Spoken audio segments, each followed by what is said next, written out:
బయట దొరికే చికెన్ పకోడీ ప్రపంచంలో దాని మించిన దరిద్రపు ఆహారం ఇంకొకటి లేదు. ఎందుకు దాని గురించి మాట్లాడుతున్నానంటే, పిల్లలు విపరీతంగా దాన్ని ఒక ఒక స్నాక్ ఐటెంలా తినేస్తున్నారు. ఇంట్లో వాళ్ళకి విపరీతంగా క్రేజ్ అయిపోయింది ఆ చికెన్ పకోడీ అంటే. బయట నుంచి తెచ్చి తేవడం, అది తినేయడం. ఒకసారి చెప్తాను వినండి. మనం నీళ్ళల్లో టీ డికాషన్ వేస్తే కాసేపు ఉన్నాక ఏమైంది, ఆ టీ పొడిలో ఉన్నటువంటి సారం అంతా డికాషన్లో దిగితే మనం టీ పొడిని వడపోసి బయట పారేస్తాం. స్టెరాయిడ్స్తో అనేక ఇంజెక్షన్స్తో పెంచినటువంటి 40 రోజుల్లో పెంచినటువంటి కోడిని దాని మొక్కలను తీసుకొని నూనెలో వేస్తే దానిలో ఉన్న చెడంతా ఎక్కడికి వెళ్తుంది, ఆ నూనెలోకి వెళ్ళిపోతుంది. నూనెలోకి వెళ్ళిపోయింది. ఆడు కొట్టు పెట్టినప్పుడు పోసిన నూనె దాంట్లో కొత్త నూనె పోతాడు తప్ప ఆ బాండీ మాత్రం మార్చడం.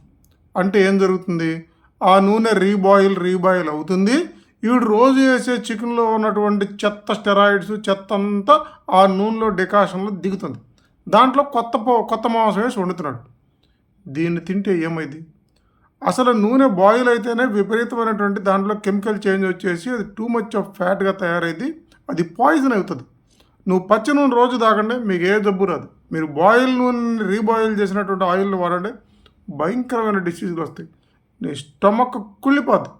ఒక్క మాటలో చెప్పాలంటే అసలు అనేక ఫీవర్స్కి అనేక ఇన్ఫెక్షన్స్కి బయట తినే నూనెలోంచి ఇలా ముంచి లేపుతారే బజ్జీలు, పునుగులు, బోండాలు, పూరీలు, దానంత దరిద్రమైన ఆహారం ఈ ప్రపంచంలో ఇంకోటి లేదు.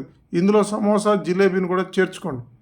ఈ చికెనే అసలే దరిద్రం. దాంట్లో స్టెరాయిడ్స్ ఇలాంటివి ఉంటాయి. దాన్ని పకోడీగా మార్చి కాసిన నూనెలో మళ్ళీ వేస్తూ ఉంటాడు.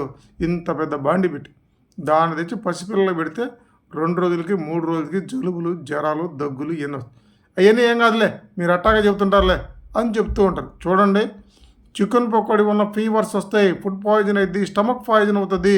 దాన్ని అస్సలు తినకండి. మీకు మరీ దాని మీద అంత క్రేజ్ ఉంటే తెచ్చుకొని ఇంట్లో పెట్టుకొని కొంచెం కార్న్‌ఫ్లెక్స్ పెట్టుకొని మీరు ఫ్రెష్ ఆయిల్తో వండుకోండి తప్ప బయట తెచ్చు తిన్నారంటే మాత్రం స్టమక్ అంతా పాయిజన్ అవుతుంది, బ్లడ్ అంతా పాయిజన్ అవుతుంది. లాంగ్ టర్మ్లో మీకు తెలియని రోగాలు భయంకరంగా వస్తాయి దానివల్ల. అది మాత్రం తినమాకండి.